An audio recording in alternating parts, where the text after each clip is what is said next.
흘러 떠내려가지 않게 하라라는 제목으로 함께 말씀을 나누겠습니다.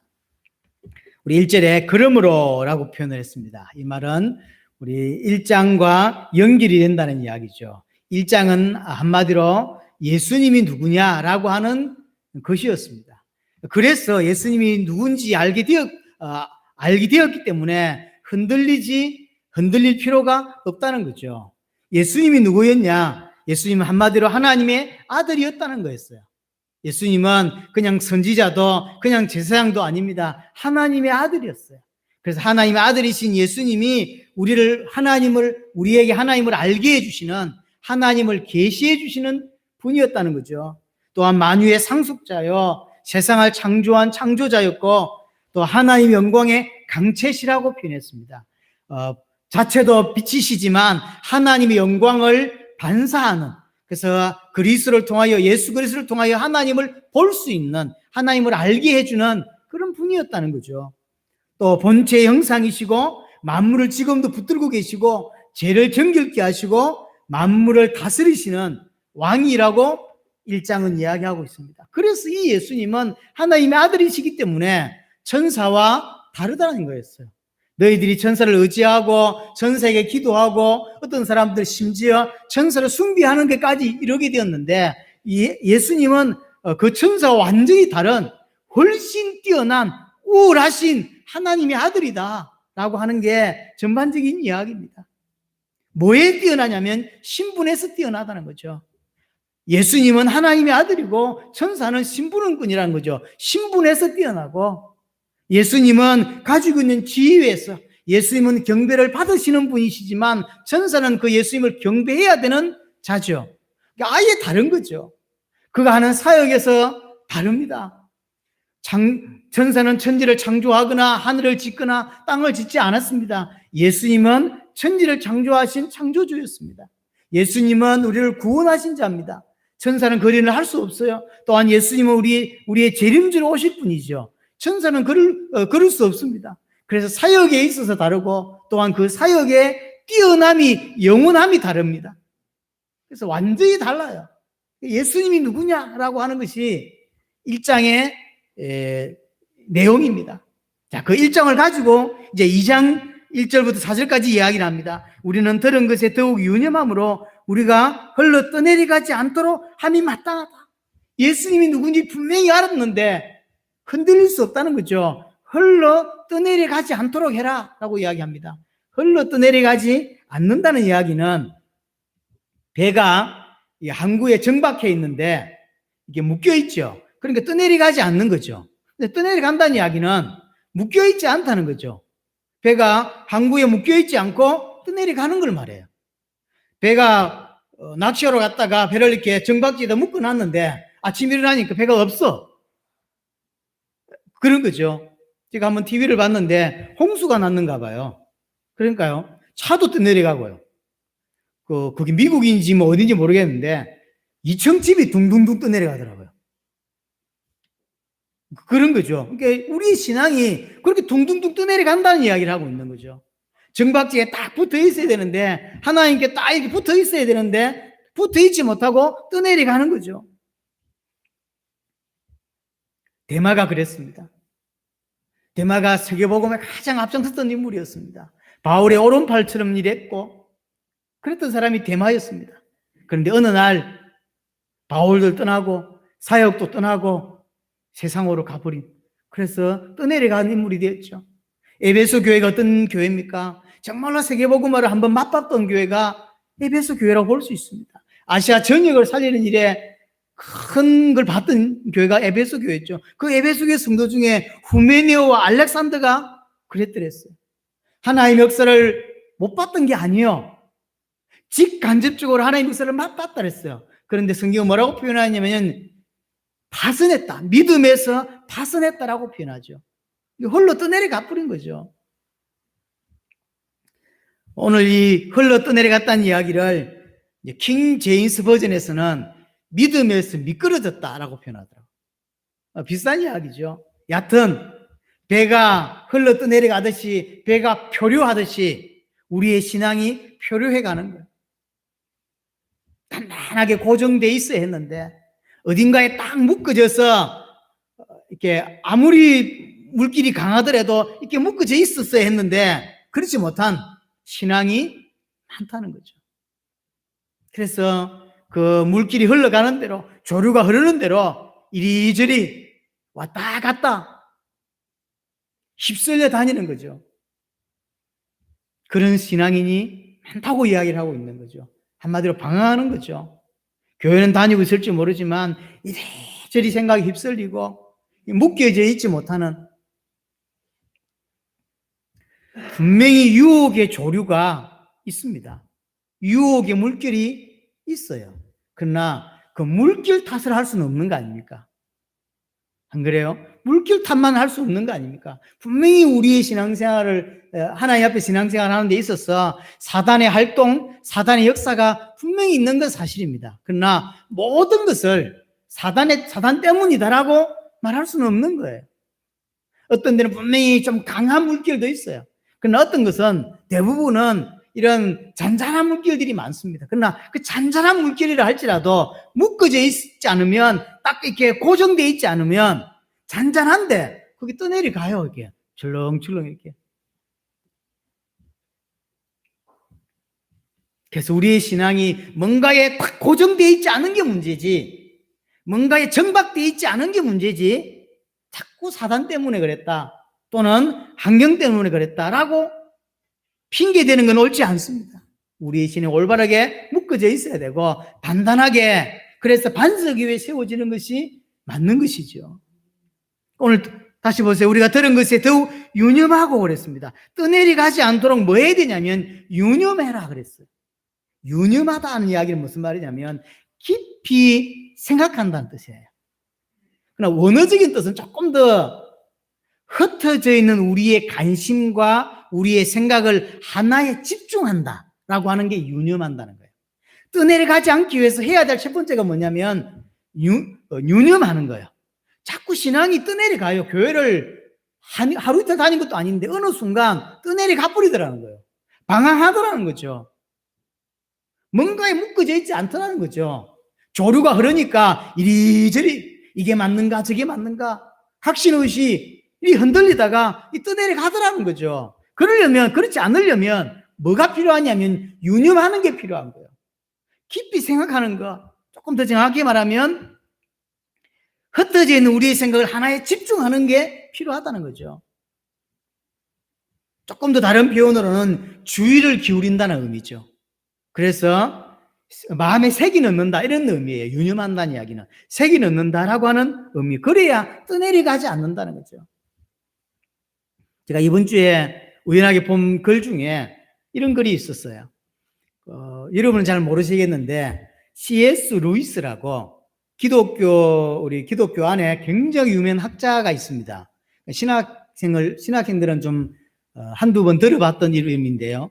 C.S. 루이스라고 하는 사람이 지은 책 중에 순전한 기독교라는 책이 있어요. 우리나라에서는 홍성사에서인가 번역했던 걸로 알고 있는데 그 글에 이런 내용이 있어요. 믿음에 관한 이야기를 하면서 이렇게 글을 썼는데, 믿음은 날마다 조금씩이라도 시간을 내서 믿는 바를 정신에 새겨 나가야 한다. 매일 기도하거나 성경을 읽거나 교회에 나가는 일 등등 이런 것들이 그리스도인의 삶의 필수적인 것이 되어져야만 한다. 우리가 믿는 바를 상기할 필요가 있다. 가만히 내버려 두는데도 정신 속에 살아남는 믿음이나 신념은 없다. 이 사람 믿음에 관한 이야기를 쓰다가, 내가 이제 예수님을 믿기로 결단을 했다는 거죠. 내가 예수님을 그리스도로, 내 모든 문제를 끝내신 그리스도로, 나의 주님으로 이제 인정하고 믿기로 결단했다는 거죠. 그래서 이제 교회를 나오기 시작했다는 거예요. 이 사람이 뭘 해야 되냐를 설명하는 거죠. 믿음은 날마다 조금씩이라도 시간을 내어서 믿는 바를 정신에 새겨 넣어야 한다라고 표현하는 거예요. 새겨 넣어야 한다. 그래서 어떤 사람은 매일 성경을 읽는다든지, 어떤 사람은 매일 기도를 한다든지, 어떤 사람은 착실하게 교회를 다니는 행동을 한다든지, 이런 것들을 통해서 계속 새겨 넣는 일이 있어야 되고, 그것이 기독교인의 올바른 모습이다 라고 표현하고 있으면서 제 마음에 딱 왔던 게 뭐냐면, 가만히 내버려 두는데도 우리의 정신 속에, 마음 속에 살아남을 수 있는 믿음이나 신념은 없다. 이렇게 표현했어요. 교회를 그냥 아무 생각 없이 집중하지 않고 기울이지 않냐고 교회만 그냥 왔다 갔다 하면 우리 속에 믿음이 새겨지지 않는다는 거죠. 매일 여러 가지 어떤 것들을 통하여 내가 믿는 바를 자꾸 새겨 넣어야 그것이 내 것이 되고 내게 새겨진다라고 표현한 거죠. 가만히 두는데 아무 생각 없이 멍하니 교회 다니는데 믿음이 새겨지는 일은 없다라고 표현한 거죠. 그러면 재미난 일을 하나 더 했는데 뭐냐면, 만약 믿음을 저버린 사람 100명을 조사한다면 그중 정직한 논쟁을 거쳐 그 결과 믿음을 버리기로 결정한 사람이 몇 명이나 되겠는가? 그저 어쩌다가 믿음에서 떠내려간 사람들이 대부분일 것이다 라고 표현했어요. 이게 무슨 말이냐면, 자, 교회를 오랫동안 다니다가 이제 그만둔 사람들이 100명을 조사했다는 거죠. 조사했다는 내용이 아니라 가정했다는, 그렇게 가정했을 때, 그럼 그 100명이 왜 교회를 떠났냐고 물으면, 처음에는 뭣도 모르고 교회를 다니다가 성경을 읽고 예배를 계속 하다가 보다가 보니까 이 진리가, 예수가 그리스도라고 하는 이 진리가 잘못됐구나, 이게 엉터리구나 라고 해서, 이게 뭐라고 표현했냐면 정직한 논쟁을 거쳐라고 했어요. 그래서 교회를 다니면서 성경을 읽고 기도하고 많이 연구하는 중에 논쟁을 거쳐서 이게 잘못된 거구나 라고 해서 교회를 그만두는 사람이 몇 명이나 되겠냐? 아무도 없다는 거예요. 그런 사람은 아무도 없다는 거죠. 그럼 어쩌다가 교회를 그만두게 됐냐면, 이 사람은 뭐라고 표현했냐면 그저 어쩌다가 믿음에서 떠내려간 사람이 대부분이다. 어떻게 하다 보니 라고 이야기했어요. 어떻게 하다 보니 믿음에서 떠내려갔다는 거죠. 이런 말이에요. 로마서 1장 17절에는 성도가 살아가는 방식을 설명했어요. 오직 의인은 믿음으로 말미암아 살리라 그랬죠. 그럼 성도는 뭐가 있어야 산다는 거죠? 믿음으로 살아간다는 거죠. 믿음이 있어야 살아가는 거죠. 지금 차는 기름을 넣어야 간다 이 말과 같은 거예요. 차는 휘발유를 안 넣으면 갈 수 없다, 이와 같은 거거든요. 성도는 믿음이 있어야 계속 살아갈 수 있다 이 말이에요. 그러면 믿기로 결정하고 교회 와서 교회를 다니면서 뭘 했어야 되냐면, 그 믿음이 내 믿음이 되도록 내 영혼 속에, 내 마음 속에 새겨질 수 있도록 했어야 했다라고 하는 의미예요. 근데 교회를 1년 내지는 2년 이렇게 다니면서 내게 믿음이 새겨질 수 있도록 아무것도 안 했다는 거죠. 왜요? 그저 어쩌다 보니까 목사의 말씀 듣고 그냥 살았지, 그것이 내 믿음이 되도록 한 번도 해보지 못했다는 거죠. 루이스의 표현대로 하자면, 날마다 조금씩 그 목사님을 통해서, 성경을 통해서 말한 바가 내게 새겨질 수 있도록 뭔가를 계속 했어야 했는데 아무것도 안 하고 그저 어쩌다가 시간이 5년, 10년 보냈다는 거예요. 그래서 교회를 떠나더라는 거예요. 대단한 무슨 진리를 발견했어, 대단한 무슨 뭐가 있었어, 대단한 뭐가 있어가 깨달음이 와가지고 교회를 둔 사람은 거의 없더라. 왜 교회를 그만두더라? 그저 어쩌다 보니까.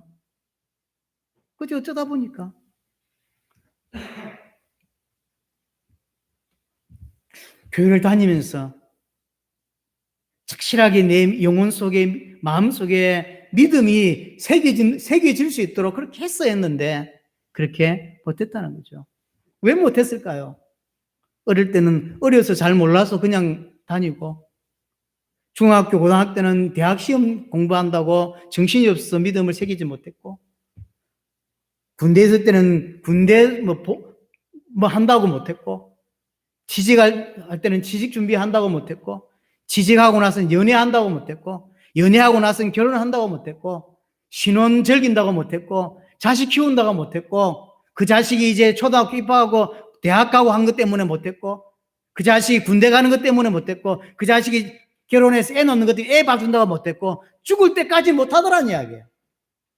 죽을 때까지 믿음이라는 것이 내 것이 되도록 못하더라는 거죠. 그저 어쩌다가 그렇게 흘러가 버린 거예요. 몇 년을? 30년을. 그저 어쩌다가 20년이 교회 생활을 했는데 하나도 믿음이 내게 안 새겨졌다는 거죠. 믿음이 내 것이 안 되더라. 루이스는 그렇게 말하고 있는 거예요. 그러니까 쉽게 말하면 교회를 다니면서 집중했어야 했는데, 조금 더 길을 기울였어야 했는데, 그래서 내 영혼 속에 믿음을 새겨 넣었어야 했는데 그렇게 못했다, 이렇게 표현하고 있는 거죠. 그냥 눈앞에 닥친 일에 정신이 없이 살다가 정작 중요한 믿음을 새겨 넣지 못한, 눈앞에 닥친 일이 너무 많았어, 바빴어. 그래서 정신이 살다가 교회 다닌 지가 20년이 넘었고 교회 다닌 지 50년이 넘었는데 여전히 믿음이 내 영혼 속에 새겨 넣지 못하는, 그래서 사건이 터지니까 이렇게 흔들리고 또 터지니까 저렇게 흔들리는, 그래서 신앙이 표류하게 되었고 신앙이 미끄러지게, 오늘 본문대로 말하면 흘러 떠내려가게 되었다는 거죠. 오늘 이 메시지를 하나님 우리에게 주시고 계십니다. 우리의 신앙생활은 분명히 그것과 달라야 합니다. 달라져야 합니다. 유념해야 된다는 거죠. 중요한 것과 중요하지 않은 것을 구별해야 되고, 그래서 조금 더 주의를 기울여야 된다는 거죠. 그래서 정말 중요한 것들을 새겨 넣어야 된다는 거죠. 새겨야 된다는 거죠. 우리 영혼 속에 채워야 된다는 이야기를 하고 있습니다. 교회만 출석할 것이 아니라 믿음을 쌓아야 되고, 교회 출석의 횟수만큼이나 우리는 성장해야 된다는 거죠. 지난주에 봤는데 5장 12절에 교회단 연수가 많이 됐음에도 불구하고 여전히 가르치는 입장이 아니라 배우는 입장이 돼버리는 그런 신자로 있는 사람들이 의외로 많다는 거죠. 유념하지 않으니까, 주의를 기울이지 않으니까 어느 날 조류에 떠내려가는 거죠. 그래서 표류하는 신앙이 돼버려요. 요즘은 훨씬 더 옛날보다 표류하기가 쉽습니다. 코로나가 있는 데다가 이 교회 안 가는 것들이, 특별히 친척들 중에서 야, 니 요즘 교회 안 나가, 이런 말은 이제 안 합니다. 왜냐하면 안 나가는 사람, 큰 교회는 대부분 못 나가고 있기 때문에 교회 안 나가는 사람들이 지금은 많아. 그래서 교회 안 나가도 그 이상한, 이제 믿는 가정에서 이상한 게 아닌 거예요. 아, 지금 저 교회는 코로나 때문에 교회를 지금 제대로 못하고 있거나 몇 명밖에 못 모이는, 이렇게 이해하기 때문에.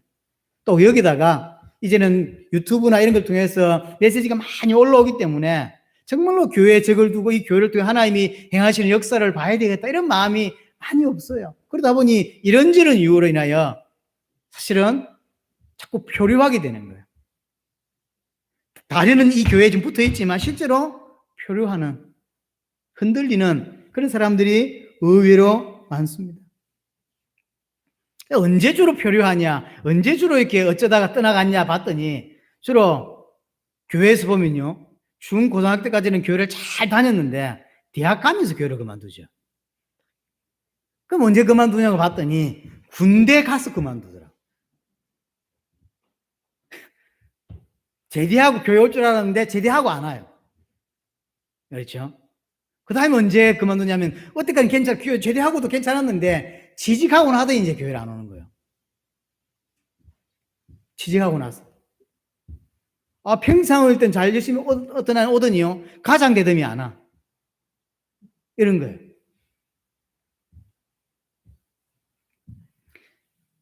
그런 말 있잖아요. 초등학교 1, 2학년들이 교회 100명이면 이 아이들이 중학교 올라갈 때 올라가는 숫자는 80명, 70명밖에 안 되죠. 이 중학생이 고등학교로 올라갈 때 교회를 오는 아이는 이제 50명으로 떨어집니다. 대학 갈 때 오는 아이는 30명으로 떨어지죠.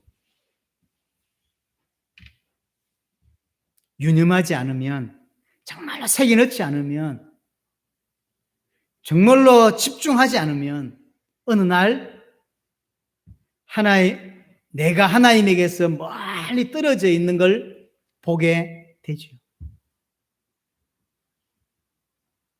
어느 날, 아, 내가 하나님과 멀어졌구나라는 걸 알게 되는 거죠. 그래서 우리 히브리서 6장을 한번 보겠습니다. 6장 18절 한번 보세요.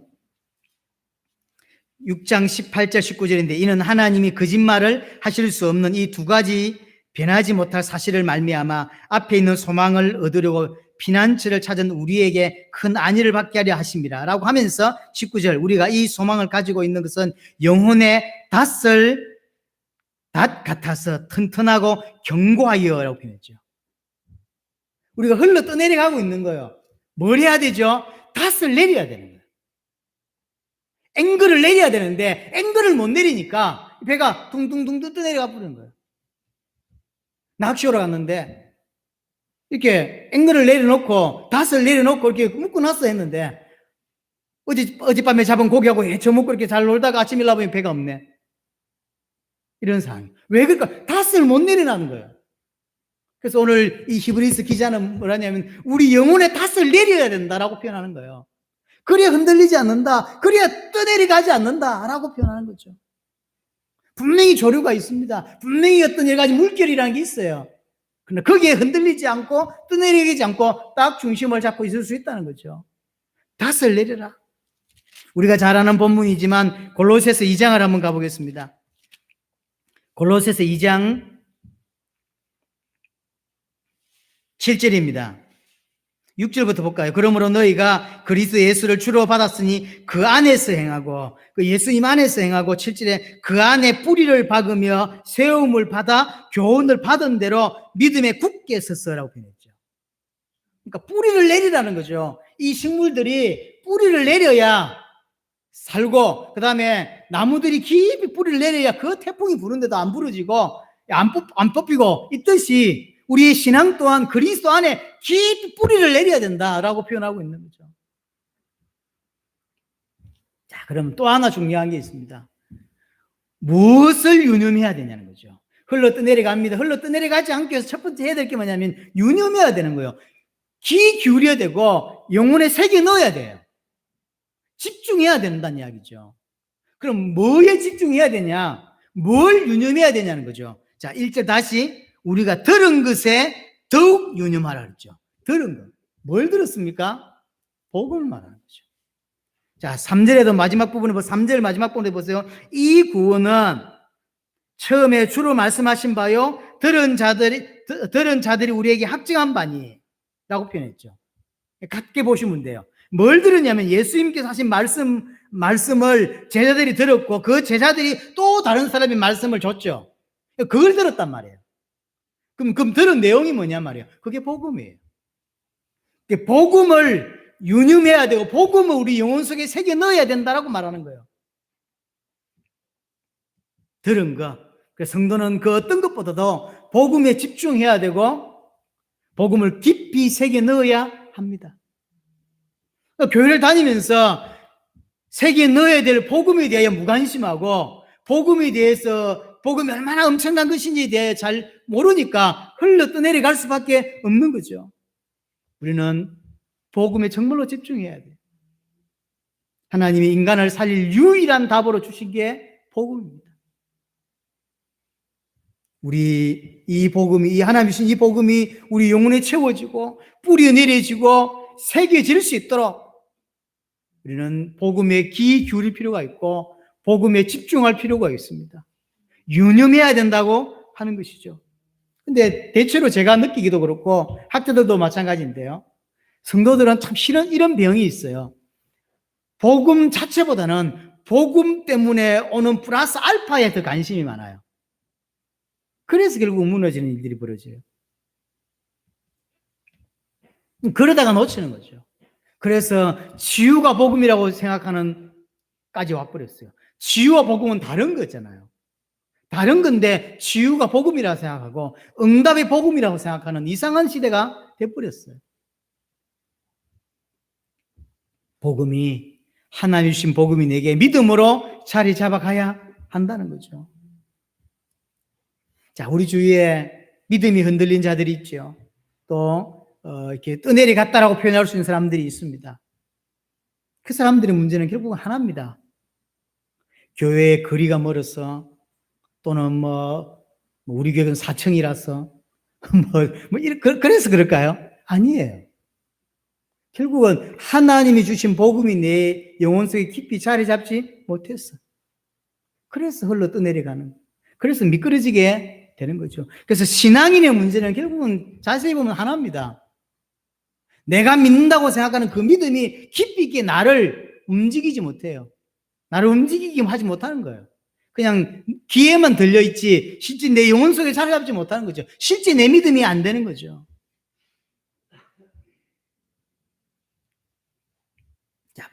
그러면 이런 비슷한 이야기가 구약에서도 있습니다. 그럼 그 믿음을 내게 새겨 넣기 위해서 구약에서는 어떻게 했냐면 신명기 6장을 한번 가보겠습니다.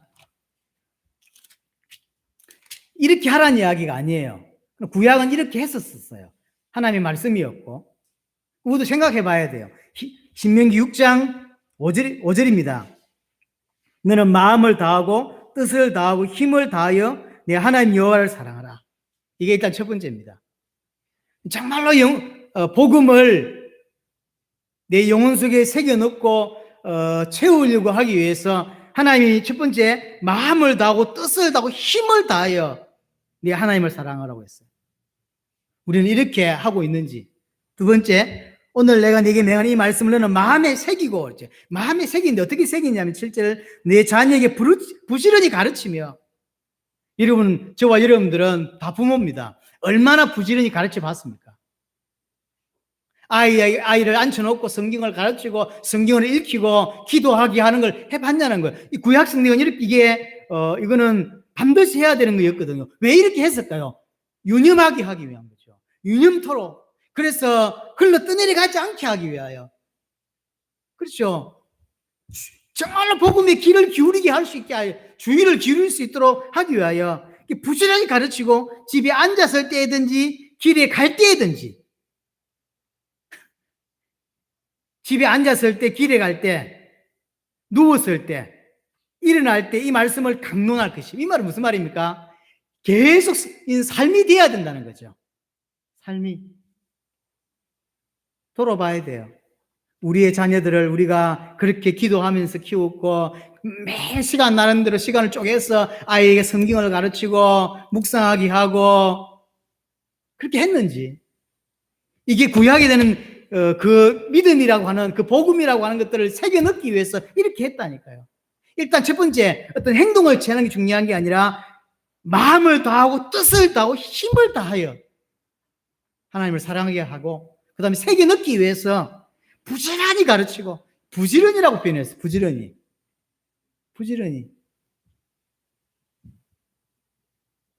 이게 참 진도가 여기서 안 나가죠. 부지런히 가르치지도 않았고, 집에 앉았을 때는 1박 2일을 받고, 길에 갈 때는 딴 이야기, 꽃 이야기 했고, 누웠을 때는 딴 이야기 했지.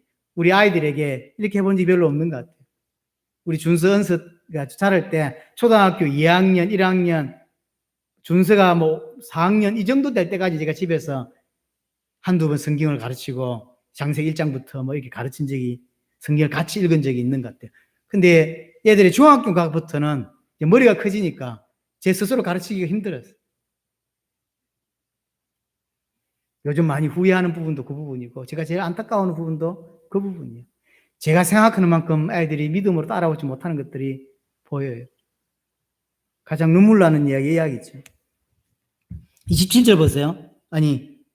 그러고 나서 8절 보세요. 너는 또 이것들을 내 손목에 매어 기호로 삼으며 네 미간에 붙여 표로 삼고 또 네 집 문설주와 바깥문에 기록할지니라.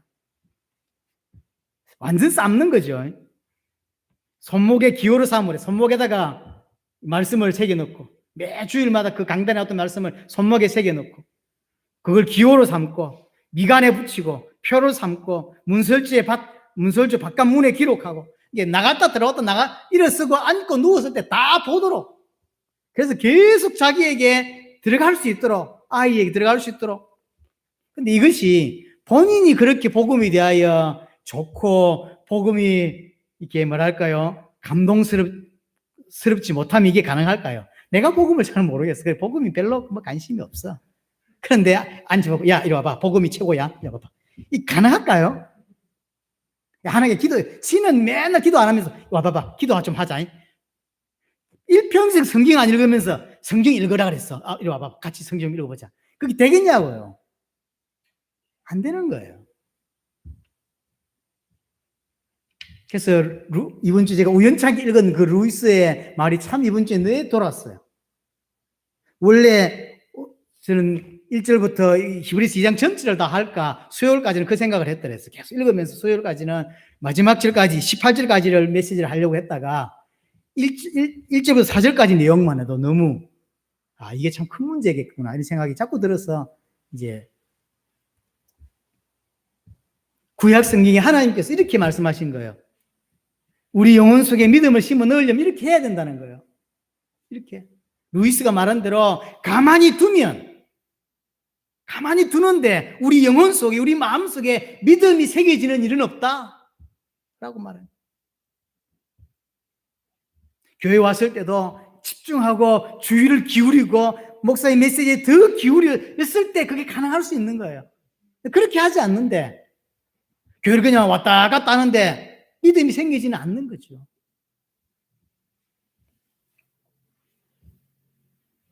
그래서 구약은요 더 많았습니다. 할례를 하게 하거나 절기를 지키게 하거나 이런 것들이 많죠. 엄청 뭐가 많아요. 왜 그럴까요? 계속 되새기는 거예요.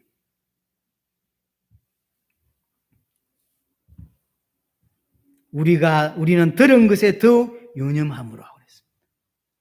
무엇을 듣느냐가 중요하고, 그래서 이런 걸 새기는 첫 번째는 결국은 듣는 거예요. 들으면서부터 시작합니다. 어떤 사람은 듣지만 안 들리는 사람도 있을 것이고, 들으면서 조금씩 귀가 열리고 눈이 열리는 사람이 있을 것입니다. 자, 여하튼 자, 2절 3절을 보겠습니다. 2절 3절이 조금 우리가 흘러 떠내려가지 않도록 해야 되는 또 하나의 이유가 뭐냐면 2절 3절이에요. 자, 천사들을 통하여 하신 말씀이 견고하게 되어 모든 범죄함과 순종하지 아니함이 공정한 보응을 받았거든 우리가 이같이 큰 구원을 등한시 여기면 어찌 그 보응을 피하리요. 몇 번 읽어도 대충은 이해되는 게 뭔 말이지라고 생각되시죠. 네, 제가 번역본을 좀 보다가 제가 별로 안 좋아하는 번역본인데 공동번역이라고 가톨릭과 기독교가 합쳐서 번역한 공동번역이라는 게 있습니다. 그 공동번역을 제가 읽다가 이 의미를 그래서 전달하는데 나쁘지 않겠다 싶어서 제가 2절 3절을 공동번역으로 제가 읽어볼게요. 천사들을 시켜서 하신 말씀도 효력이 있어서 그것들을 어기거나 따르지 않는 자들은 모두 응분의 징벌을 받았는데, 이게 2절이에요. 3절, 만일 우리가 이토록 값진 구원의 말씀을 소홀히 한다면 어떻게 징벌을 피할 수 있겠는가? 무슨 뜻인지는 이해됐죠? 깊이 있게 보지 않더라도, 그러니까 흘러 떠내려가지 않게 해야 돼요. 그 또 하나의 이유가 뭐냐면 하나님의 징계가 있다는 거예요. 흘러 떠내려가면 그냥 그게 끝인 게 아니에요. 천사들을 통하여 주신 그 말씀도 지키지 않으면, 어기면, 불순종하면 하나님 반드시 보응을 했거든. 하물며 천사가 아닌 그리스도께 직접 이루신 그 큰 구원, 그리스도께 직접 행하신 그 큰 구원을 우리가 등한시 여긴다면 어찌 보응이 없겠냐, 어찌 하나님의 징계가 없겠냐 라는 표현이에요. 큰 구원을 등한시할 때 하나님의 징계가 있을 수밖에 없다는 거죠. 자, 3절 3절을 보겠습니다. 우리가 이같이 큰 구원을 등한히 여기면 그랬습니다. 큰 구원. 하나님 우리에게 구원을 주셨는데 그것을 큰 구원이라고 표현을 했습니다. 왜 큰 구원일까요? 두 가지로 정리해 볼 수 있습니다. 첫 번째로, 왜 큰 구원이냐면 구약은 사실은 구원의 실체가 아닌 그림자를 통하여 구원을 이해시켰어요. 그렇죠? 양을 잡아 피를 흘립니다. 그는 양이 우리를 구원해 줄 수 없어요. 그 양의 피는 뭘 의미하죠? 오실 메시아의 보혈을 의미하는 거죠. 도피성. 그리스도가 있는 그것이 도피성이죠. 도피성은 그리스도를 의미하죠. 할례, 무슨 절기 또는 노뱀, 이 모든 거 전부 뭘 의미하죠? 그리스도를 의미하는 그림자예요. 그러니까 구약은 실체가 아닌 그림자를 가지고도 복음을 설명하고 구원을 설명했어요. 그러고도 구원을 받았다고. 그런 의미에서 작은 구원이라고 설명하는 거예요. 구원이 작다는 말이 아닙니다. 작게 구원받았고 크게 구원받았다 이런 개념이 아니에요. 근데 큰 구원이라고 표현한 것은 이제 그 그림자가 아닌 그 실제 대신 그리스도께서 친히 오셔서 성육신 하시고 십자가 지심으로 이루신 구원이란 말이에요. 그래서 큰 구원이에요. 또 다른 측면에서 큰 구원은 뭐냐면 인간이 가진 문제가 커요. 그 누구도 해결할 수 없는 문제를 인간이 가졌어요. 그 인간의 문제를 해결했다는 의미에서의 큰 문제, 큰 구원인 거죠. 절대 인간의 문제는 작지 않습니다. 절대 인간의 문제는 시시하거나 그렇지 않습니다. 아주 심각하고 큰 문제인 거죠. 왜냐하면 그 배경에 사단이 있고 얼마나 큰 문제고 큰 죄냐면 우리를 하나님에게서 멀어지게, 우리를 하나님에서 끊어지게 만든 죄예요. 큰 죄입니다. 아주 심각한 거죠. 그래서 아무도 해결할 수 없는 거예요.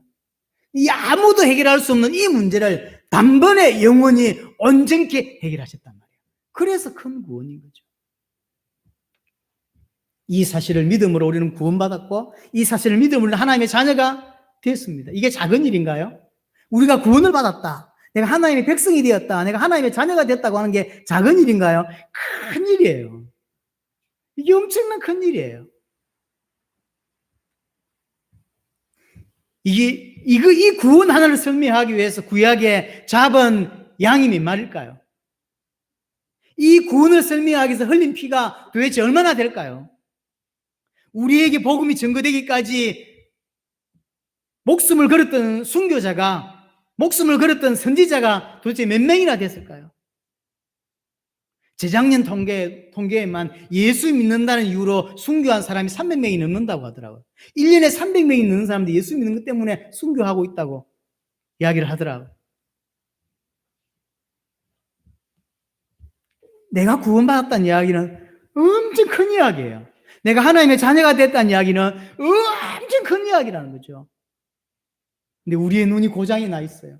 우리의 귀가 고장이 나 있어서 내 아들이 서울대 간 거는 큰일이고 축복받을 일이고 그래서 프랭카드 걸 일인데 내가 구원받았다고 프랭카드 건 거 봤어요?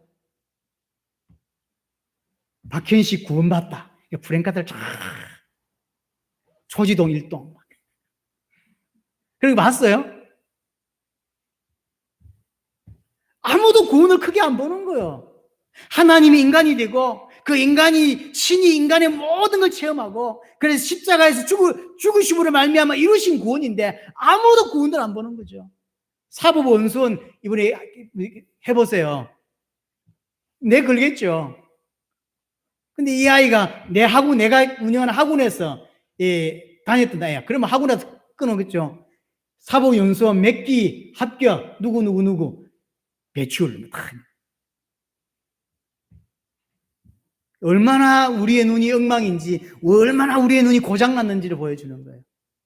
우리가 구원받았다는 거, 내가 하나님의 자녀가 됐다는 건 굉장히 큰 사건이거든요.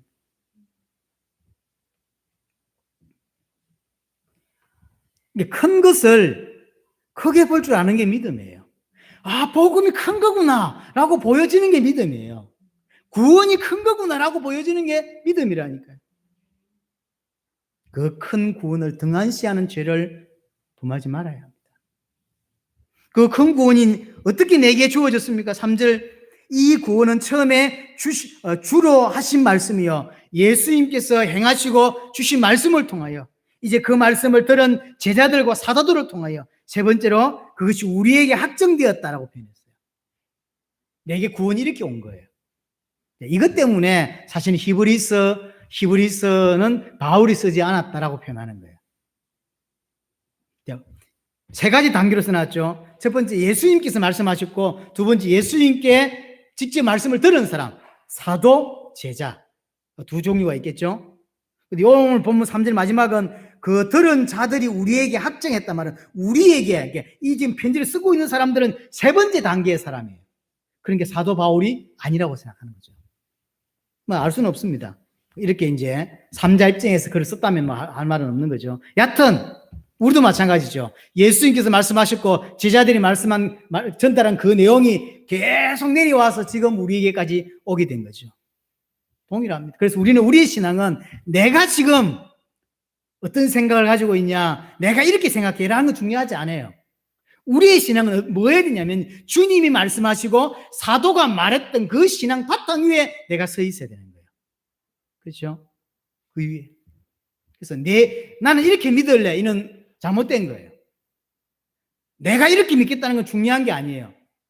나는 예수님 말씀과 사도들이 한 고백 위에 우리가 세워져야 되는 것이고 우리 교회가 세워지는 거죠.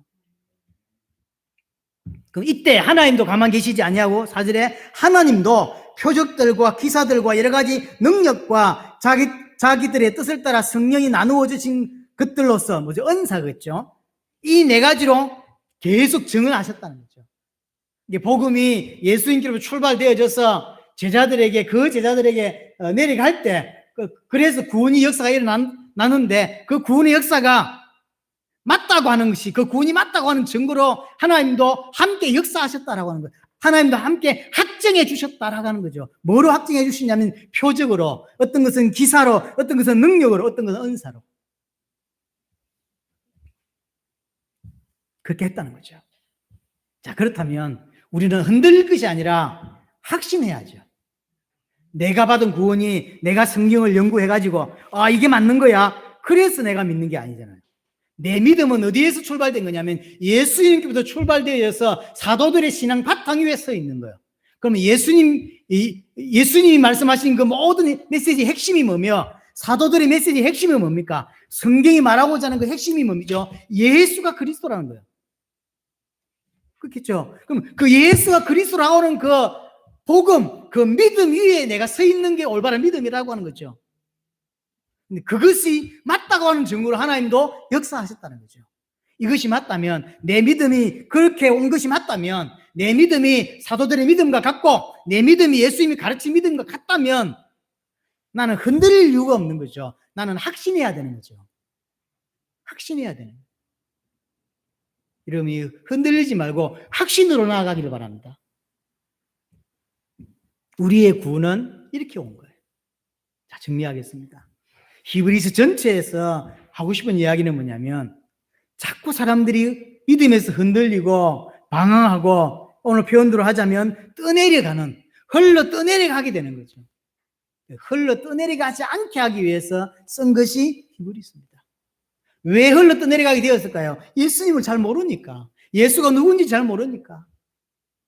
오늘 본문대로 또 한 번 이야기하자면 그 예수님 누군지가 대하여 우리 영혼 속에 새겨서 넣었어야 했는데, 집중했어야 했는데, 바울이 말한 대로 말하자면 뿌리를 내렸어야 했는데 그렇지 못했던 거예요.